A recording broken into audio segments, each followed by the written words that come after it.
Hello and welcome back to Lyric Satiric. We are back, and last time I was, we previously, because we're recording these in a batch again. The last time we did a batch, we ended up doing all 70s, so I was determined this time to at least not do one of the songs I picked was not going to be from the 70s. So if you've not listened to this podcast before, what we do is lyrical dissection is what you've described this as previously, I believe. Yeah, it makes sense in terms of what we're doing. We're picking it all apart. Yeah, and I think that works. So a lyrical dissection, a talk through the themes and ideas behind the lyrics of the songs as we read them. And since I was so determined to not go 70s, I went 90s with a song which for me kind of sums up the 90s. Like as soon as I hear this song, I think of the 90s. And that is Gangsta's Paradise by Coolio and Kylian Mash. A song that was a song that was written for Dangerous Minds, which is a kind of naff white savior. I didn't know it was written for the film. It was written for the film, but the lyrics don't really. Well, funny enough, like the last song we did, it was written for the film, but the lyrics have very little to do with the film. Because Dangerous Minds is kind of a slightly naff, almost white savior story of a teacher going into school and teaching these kids, educating these kids with karate and chocolate bars. Was it Michelle Pfeiffer? Yes. Yeah, I remember that one. Yeah. It's all right. I think its heart's in the right place. It's just kind of very clunky. I think this is one of those situations a lot like Batman Forever, whereas like the film's kind of forgotten, but the song, like with Kiss from a Rose, the song is way bigger than the movie, and I kind of feel like that's the case here, where no one really thinks about Dangerous Minds, only movie idiots like me, and most people instantly know Gangsta's Paradise. Yeah, I mean, Gangsta's Paradise, you're right. It summons so many like nostalgic feelings for me of the 90s. Oh, yeah. Like school, like it was played at school discos during that time, and in like me growing up and things. It was played on the radio. Yeah. Like the majority of people knew most of the words to the song, and I think it was also during the height of things like MTV. And stuff, and it was played on that constantly as well. It was just very much in the public zeitgeist of the time. Yeah, and I think is still looked back upon fondly, unlike some stuff from back in the 90s. So it sort of kept its appeal, I think, for quite some time. I think so. Yeah, absolutely.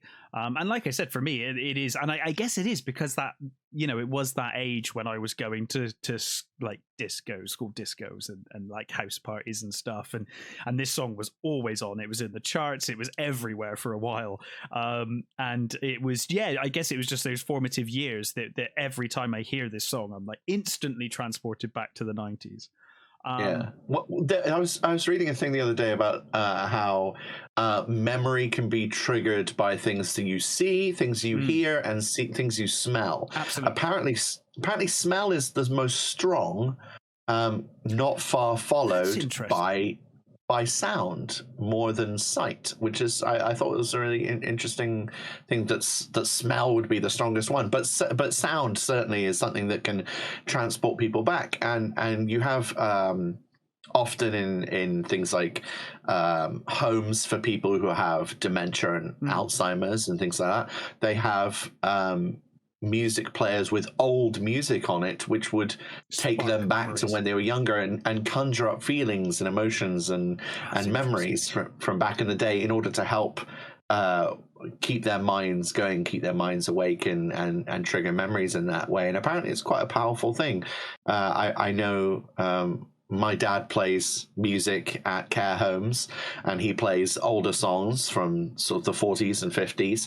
And some of the residents and people in these homes, even if they're non-verbal, they start to hum along or they start to sing along even though they haven't really been talking very much for weeks on end. It's amazing, isn't it? Just because it conjures up such a memory for them and stuff, which is fascinating. That is really fascinating, and it kind of makes sense to me as well when I think about it.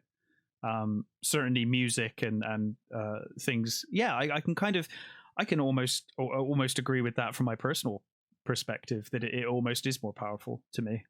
Like I can see an old Commodore 64 game that I played as a kid, and I'll be like, oh yeah, I remember that. But hearing that Sid Chip music and the theme of that game would be far more vivid in my mind and take me straight back to playing it as a kid.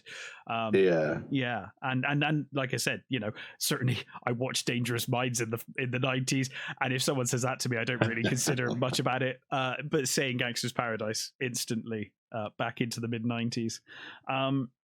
So let's go through the lyrics. Sure. So we start off, as I walk through the valley of the shadow of death, I take a look at my life and realize there's not much left, because I've been blasting and laughing so long that even my mama says that my mind is gone. Which already starts on a dark tone of reading. It's a biblical passage, isn't it? I believe so. Yeah. As I walk through the valley of the shadow of death, that I believe that's biblical. Yeah. I believe so. Yeah, it's very like harrowing almost immediately, isn't it? It's this is especially when you think this was written for a movie about a school. It's like, wow, you look at your life and realize there's not much left already.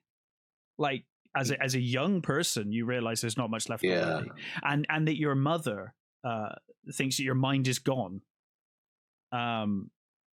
Yeah, he's talking about blasting and stuff as well, and it conjures up the idea of, well, considering who they are and what they're singing about, it feels like they're talking about gang violence and gun violence on the streets, for like youth gangs, and how they see their lives as short because they know others who have died to that gang violence, but they're part of it, and I mean, the fact that they're so resigned to it makes me feel like they've got no way out of that scenario, which is a very hopeless place to be in. Yeah, it certainly feels that way in that the first part of that verse there, for sure. And then it continues. He kind of, he says, even my mama thinks that my mind is gone. But I never crossed a man that didn't deserve it. Me be treated like a punk, that's unheard of. You better watch how you're talking and where you're walking, or you and your homies might be lined in chalk. So that is a direct, directly threat, direct violence. It's if there is any ambiguity with those that blasting and laughing line. I guess here we're very clear. But it's almost vindictive in that point as well. He's saying, like, based upon how you talk to someone or where you even walk, like whose territory you're crossing, you could be killed. Yeah, it's. But it's also the sort of self-rationalization. Yes, I've never crossed a man who didn't deserve it. Absolutely. It's just like, oh, hang on a sec. Like, he's saying, like, there are no innocent bystanders here. I only take out people who truly deserve it. And it's just like, it sounds like somebody who's rationalizing the violence that they perpetrate. Yeah, I completely agree. And for those who don't know, lined in chalk, when bodies used to be found and crime scenes cordoned off, they would mark out where the bodies lie in chalk to denote where the body fell. Yes, for evidence. So they could take the body away and still know where the body was and how it was led down. Yeah. So that's where the lined in chalk comes from. Yeah, sorry. I just realized we're of that age where I assumed that everyone would know what that was, but you're probably right to point that out. Well, I also realized that by both of us saying that we heard this in our school discos, it also ages us significantly. Yeah. For sure. Yeah. So yeah. Anyway, continues. I really hate to trip, but I got a lock. As they croak, I see myself in the pistol smoke. Fool. I'm the kind of G the little homies want to be like. On my knees in the night, saying prayers in the streetlight. So, he's almost, he's like I'm seeing himself in the smoke of his pistol as they die. And the young I wonder if that's him. I wonder if that's him realizing that the people he guns down could easily be himself. Yeah, that's how I take that for sure. Yeah, the fact that he's seeing the continued perpetration of kids growing up with gang violence, turning to gang violence and becoming part of that system is what's happened to him, and he's seeing it happening in younger generations where they're idolizing him, even though he's in a terrible situation in theory. But the fact that he then is still saying that he prays on my knees in the night saying prayers in the streetlight makes me think that he wants for something better. He wants for something more, for redemption in some way, or maybe that he's praying for the kids to not end up like him. Maybe he's like, it's too late for me. I see myself in the pistol smoke. This could, my days are numbered, as he said earlier in the song. I realize there's not much left of his life. What was the first line of this section? The first line of this section. So, I really hate to trip, but I got to lock.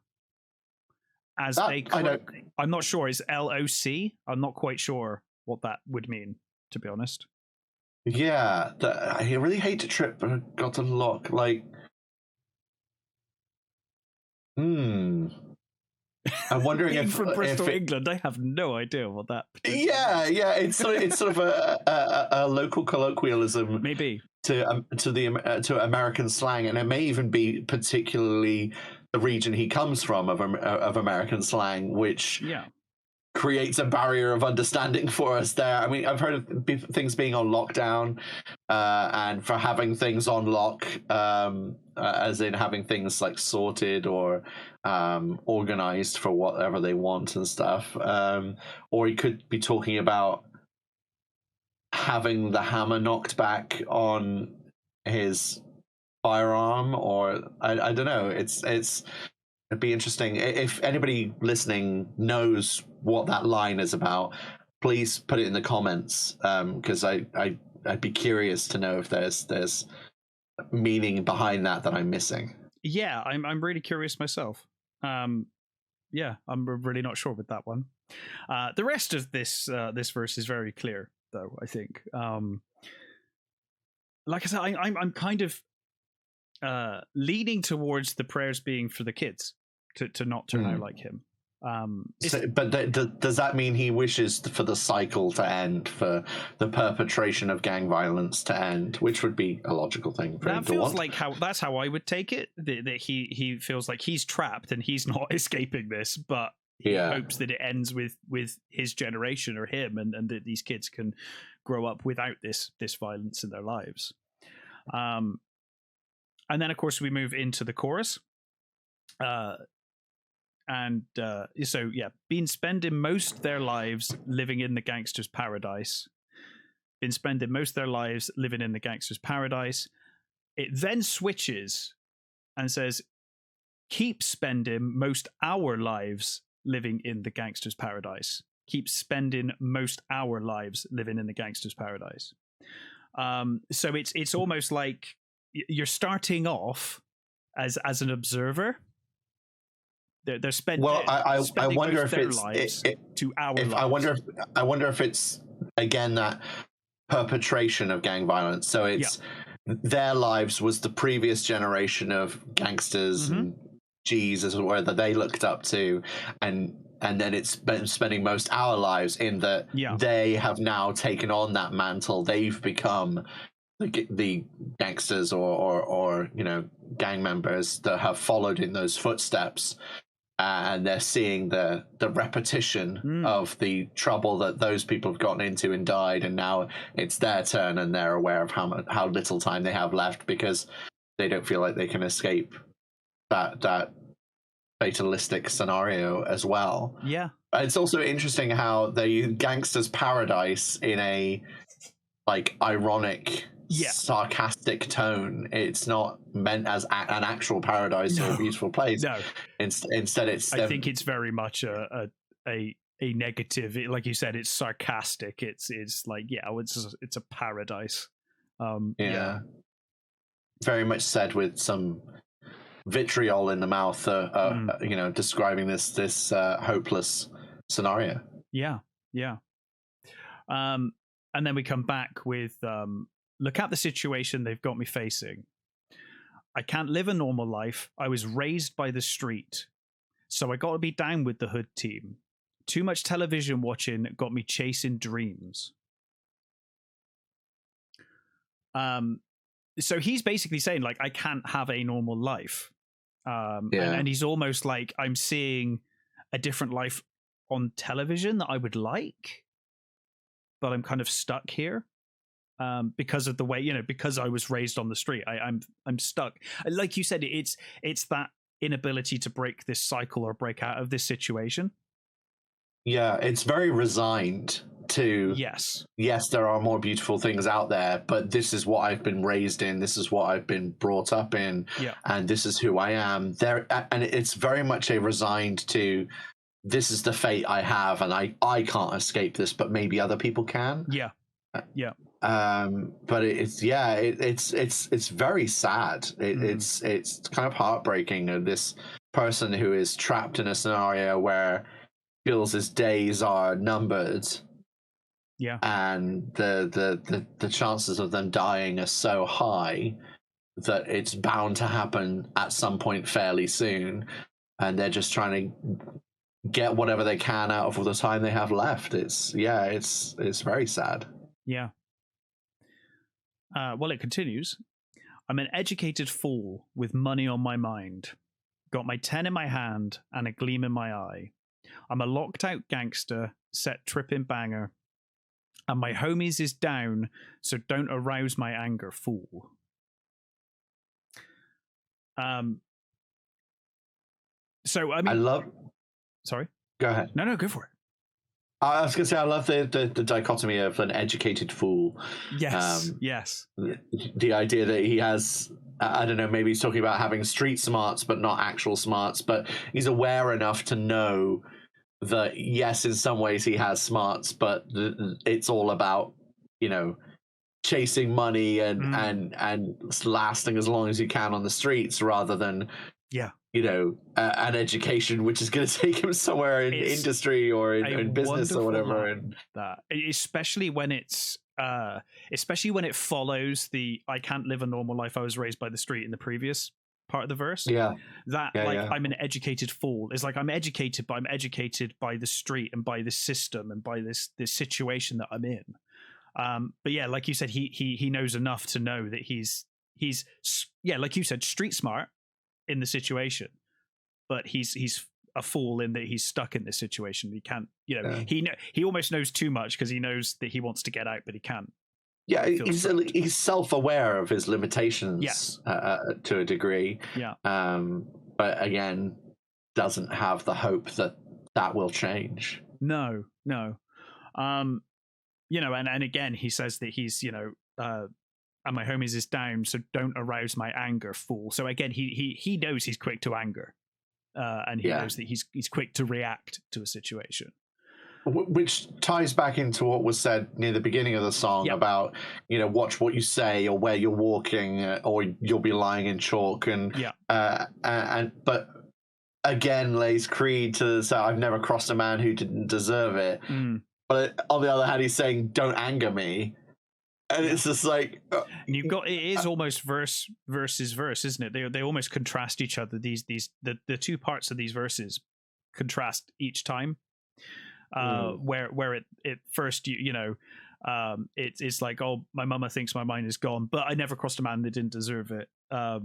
and then it feels like self-rationalization. Yes, that he's talking trying to himself and trying to convince himself. Yeah, that yes, he's killed people, but they probably deserve it, and it's that sort of like, in order to make himself feel like he was justified, he has to excuse it in some way. Yeah. And then we continue on. Death ain't nothing but a heartbeat away. I'm living life, do or die. What can I say? I'm 23 now, but will I live to see 24? The way things are going, I don't know. But, yeah, I mean that ties in so much of what we're saying about someone who, is so resigned to the rule of the streets and it being that he doesn't, like, tomorrow he could be dead, and he just is so acutely aware of it. He can't really plan for the future. No, and certainly it sounds like he's not in this situation. He doesn't think he's going to see 24. At least he's not certain of it. So he believes that there's a very good chance he could be dead within a year. And it's not like he's 80. He's 23. Yeah. I kind of look back to when I was in my early mid-20s. Just carefree and just... Well, I just figure, like, how little of the world I had experienced. Yeah, that's what I mean. Point. Yeah, and just like how, like, certainly for me, easy I had it, when you contrast it to something like this, you're like, whoa. I certainly see myself as coming from a very much a position of privilege, of not having those kinds of problems or those kinds of, like, scenarios. And I mean, we live in England as well, so we don't have the issue of gun crime for a start. But I presume you're the same. But I didn't have, like, gang pressure either, or street pressure, and also without wanting to get too deep into the topic, we're both white guys, so there's that aspect that we didn't have to deal with as well. Like, the amount of things stacked against him, the pressure in this scenario, this, like, must weigh on someone this young. And to be in a situation where you feel like, well, I am alive, but maybe not for more than a year. At any moment, almost. He's almost saying, at any moment, it's good. The way things are going, I don't know how long I've got. It's such a heartbreaking, like, hopeless scenario that's being painted in this song. Yeah. And then again, we switch singers, and we get the tell me, why are we so blind to see that the ones we hurt are you and me? And I think this is one of the greatest parts of this song, personally, is this duet they've got going. I think it works really well when you've got someone else looking on from the outside in. I'll also say that the guy's voice singing those parts is beautiful. It's amazing, isn't it? He's got such a gorgeous tone to his voice, really, like a little gravel to it, but he sings with such it's quite a soulful voice. It's very, it's very soulful. I almost wonder whether that's another reason why this song did so well, is because that chorus and that voice is just so good to listen to. It's so easy to listen to, It's one of those songs, it is, when you're like, I'm really enjoying this song, and then you read the lyrics, you're like, I'm not sure I should be enjoying this song, because it's so, like, dour and it's so horrible, this situation, but the song is very catchy and it's so soulful, and that voice is amazing. But it does fulfill, like, it's a lament. Yes, it is a regret in there of why are we so blind to see the ones we hurt are you and me. It echoes what was said earlier about seeing themselves in the pistol smoke. It's that, in perpetuating this scenario of gang violence or street violence, we're killing people who are just like us. Yeah, what's the difference between them and us? We're just killing each other. Yeah. Which has been said by many people in terms of gang violence, and a lot of those scenarios is that they are just sort of whittling each other down rather than looking at the problems, which is the way they're treated by society and the government. So it's it's very poignant in that way. We then go back into the chorus. Been spending most of their lives living in the gangster's paradise. Keep spending most of our lives living in the gangster's paradise. We then come back to power and the money, money and the power, minute after minute, hour after hour. Everybody's running, but half of them ain't looking. It's going on in the kitchen, but I don't know what's cooking. This section could be taken a few different ways. Yeah, I was just thinking the same. I'm not sure how to take this because, I like you, I had a couple of thoughts as I was reading that. Yeah, like the money after money, power after power thing. I like it makes sense in terms of, like he's already said about having his mind on his money and stuff, and it's like money on his money and money and power, very much in terms of that scenario of streets and gangs, and that is kind of what is going to leverage people one way or the other, and make the difference of who is viewed as successful or not. The fact that they're measuring it in minutes and hours is again that feeling of fatalisticness of I can last for the next minute or I can last for the next hour. Can I last till tomorrow? I don't know. Yeah, we'll see what happens, kind of thing. It's like that they're so expecting the next gunshot that they hear to be their last. It does mean that they are measuring time in minutes and hours rather than days or weeks or months or years, and it's a real interesting how short a time that they are seeing ahead in their lives, in terms of money and power can give them gratification now. The consequences of the future aren't really what they're thinking, because they're not really seeing themselves as lasting that long. No. And then talking about other people running but not knowing where, or not being aware of that. Everybody's running, but half of them ain't looking. Yeah, it makes me think of again that sort of perpetuating that scenario and continuing in that scenario, just but not out, but not considering the actions and not considering what's going on. They're just doing not seeing the reality of we can't keep going like this, otherwise the next generation are going to be like this, and the next and the next and the next. Like, we need to do something to break away from it. But I don't get the impression that the author knows what can be done in order to stop it. And then it's talking about what's going on in the kitchen. This could go a number of ways. It's going on in the kitchen, but I don't know what's cooking. To me, my initial thought is taking it as linked to the previous statements, and it's that there's a problem with this societal scenario where we are killing each other and perpetuating. The outcome's going to be of this, or I don't know how to fix it. I don't know how to stop it for the next generation. I don't know how to save them from doing what I did, which is follow the previous generation of guys who ended up in this scenario. Like, how do I stop it from them doing that?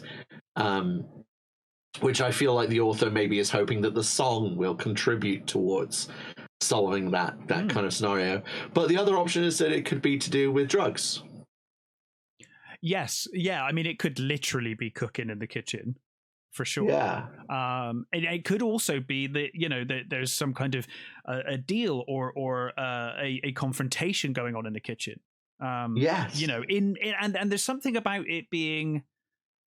There's something about it being in the kitchen that really feels like it's like an invasion now. It's in your home, It's not even just out on the street. This is in your home. Like, it's literally going on in the kitchen. It feels very, because like cooking in the kitchen. Cooking in the kitchen can be used as a metaphor for people thinking in their own minds or being in their own heads, or it can be a metaphor for in the you could use the word cooking in the kitchen to describe political machinations on Capitol Hill, for instance, and things like that. So it can be used as a metaphor in multiple scenarios. Yeah, absolutely. So continues, they say I got to learn, but nobody's here to teach me. If they can't understand it, how can they reach me? I guess they can't. I guess they won't. I guess they front. That's why I know my life is out of luck, fool. And then we go into the chorus again as we close the song out. So I mean, he's saying, like, people say that I need to learn, but nobody's teaching me what I need to do. Like, it's almost like people are telling me to just get out of it, just stop. But I don't know how. Like, I'm stuck and I need help, and no one's here to help me. I'm just trapped in this situation. They don't understand the situation I'm in, so they can't reach me. And again, it kind of feels like what I was saying in terms of the interpretation of how it feels to me. It's of that knowing that this situation is perpetuating itself. Yes. And not knowing how to solve it. And he's like, yeah, I'm aware there's a problem. I've realized there's a problem. You're telling me there's a problem, but you're not telling me how to fix the problem. Nobody is telling us as a society how to fix this problem. And that goes back to your point about it potentially the it's going on in the kitchen, but I don't know what's cooking, being a government statement where they're saying, like, they're saying, oh, gun violence is bad, or gang culture is bad, but they're not giving any actual help, and they don't understand what's going on, and they're almost not willing to actually help. They're just stuck there. They're not teaching us anything. They're just saying the buzzwords and saying, oh, it's bad, but they're not actually helping us. And that last line, I guess they can't, I guess they won't, I guess they front. That's why I know my life is out of luck.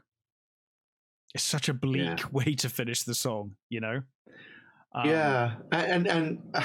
again, I don't know if everybody would know this, but to front is to, like, put forward a view of who you are.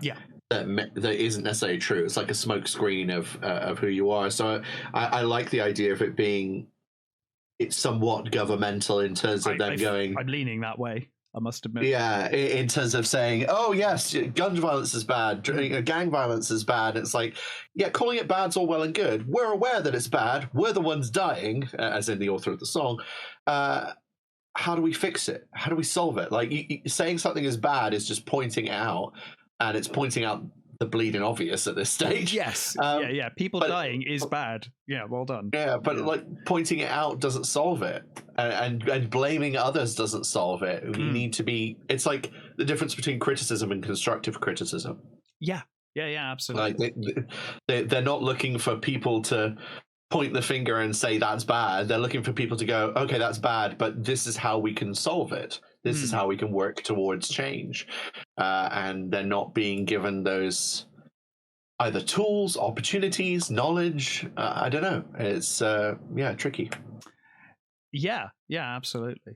And then of course we end on the chorus again with the been spending most of their lives. And then the final lines are tell me why are we so blind to see that the ones we hurt are you and me. Tell me why are we so blind to see that the ones we hurt are you and me. Which almost at that stage feels like pleading. Yeah. It is. Like, it is a plead, isn't it? It's a plead for change and for help. Yeah, it's hoping that the rest of their homies, or the people in their scene, will see that this perpetuation of violence and death isn't right and work together to change it. But it's so tricky because they already feel so fatalistic and trapped in a scenario that they've almost given up or have given up hope. It's a very tragic song in that way. Yeah. So I've just realized as well, this song actually credited as one of the songwriters is Stevie Wonder. Oh wow! And looking it up, this is fascinating because we kind of try to go into these songs blind. Should probably point that out to kind of we kind of want to get our opinion of what we take the lyrics to be before we actually look up what the lyrics are. And there is actually a song called "Pastime Paradise" by Stevie Wonder, and at some point we should probably go through this song. But this it does share a lot of the same lyrics. They've been spending most of their lives living in a pastime paradise. They've been spending most of their lives living in a pastime paradise. They've been wasting most of their time glorifying days long gone behind. They've been wasting most of their days in remembrance of ignorance, oldest praise. So I guess this was the basis for the chorus and a few other parts of the songs. Part of the song, but it's kind of interesting because I never knew that until this moment. That I just saw Stevie Wonder's name on the bottom of this, and I was like, "Oh, Stevie Wonder, that's interesting." So it looks like it's almost a song built out of components from another song. Which is very common for a lot of older hip hop and rap, where they would use a lot of samples in order to rap along with, and sections from other songs, like often sung sections would be from older songs where they spliced out that section in order to then use the beat from other sections in order to rap and rhyme on top of. And it certainly explains or works very well with the soulful voice that we get in the chorus as well. It kind of makes more 100%. sense when you think of it as, if it came from a Stevie Wonder song, that kind of is very soulful in itself. It kind of works. It was Gangsta's Paradise. Do you have any further thoughts on this song?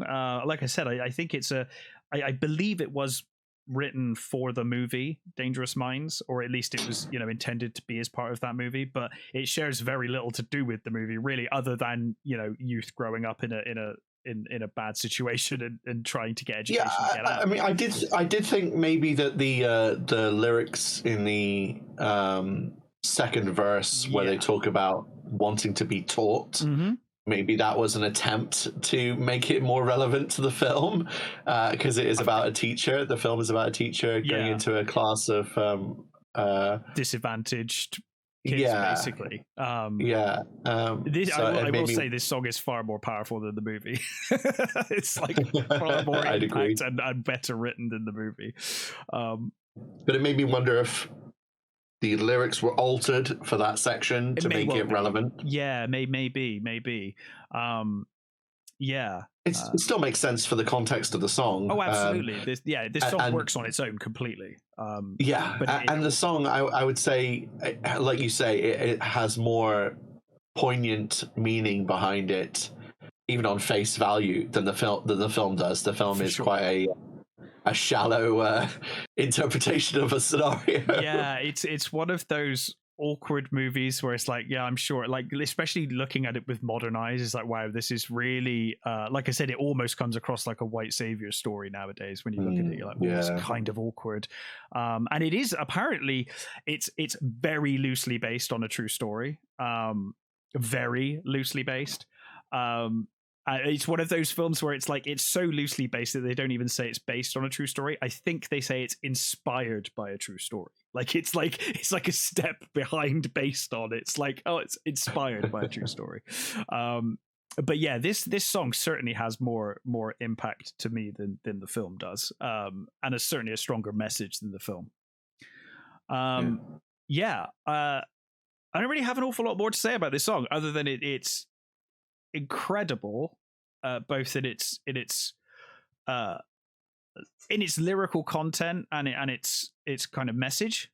I think a lot of for me personally, I prefer a lot of older rap and hip hop than I do more recent entries into that genre. And I think it's partially because a lot of older hip hop had very meaningful stuff to say, and there was a lot of depth to the lyrics, as evidenced by what we've been talking about. And there will be other interpretations to the lyrics, and people who are more clued into the actual scenario in American streets than we are, who would see more nuance to this as well. Yeah, as you said, Joe, we're two white guys in England, just giving our opinion on this song. But but I think, but even we are seeing deeper meaning to it and seeing quite a strong amount of message and cries for help, cries for hope, but this fatalistic nature to it and stuff. There's a lot going on there, and I think a lot of older hip hop does have a lot of reality in there and a lot of like strong discourse in it, whereas a lot of modern hip hop I think lacks some of that, and it becomes more about, you know, money, cars, and women, which is not that older hip hop doesn't have that too, but I don't know. I think there was a lot more deeper meaning for me personally in a lot of older hip hop music than there is in more modern stuff. It's hard. You would be hard pressed to avoid the message in these lyrics. You know, like you'd have to really try to avoid the message here. It's very clear. And like I said, it's a really powerful. I mean, even ignoring the style of the song, the melody, the chorus, even ignoring all of that, even ignoring it as a song altogether, even just reading the lyrics, it's incredibly well written. And I think that most of the most strong rap and hip hop lyrics do tend to be essentially phenomenal poetry. Yes, I mean, yeah, absolutely. And it's why they refer to it as street poetry often as well, because it works so much within that context. And this is a perfect example of that, I think. Yeah. And I think that's also the strength of its songwriting is why it does stand the test of time. Yeah, absolutely. But yes, in any case, that was Gangsta's Paradise. And thank you for listening. We will be back next time. But until then, stay safe, take care, and we will catch you next time. See you soon, everyone.